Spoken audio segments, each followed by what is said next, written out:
ભારતીય વીર જવાનોની વીરતા અને શૌર્યને બિરદાવવા સુખસર ખાતે સાંસદ સભ્ય જસવંતસિંહ ભાભોર અને ભાજપના કાર્યકર્તા દ્વારા તિરંગા યાત્રા યોજાઈ.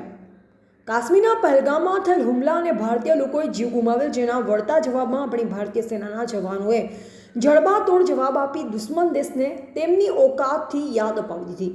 આપણી ભારતીય સેનાના જવાનોએ દુશ્મન દેશના અનેક અડ્ડાઓ નેસ્તનાબૂદ કરી પહેલગામમાં થયેલ હુમલાનો જડબાતોડ જવાબ આપ્યો, જેથી આવા વીર સપૂતો અને ભારતીય સેનાના વીર જવાનોની વીરતા અને શૌર્ય બિરદાવવા સુખસર શહેરમાં ભવ્ય તિરંગા યાત્રા યોજાઈ હતી.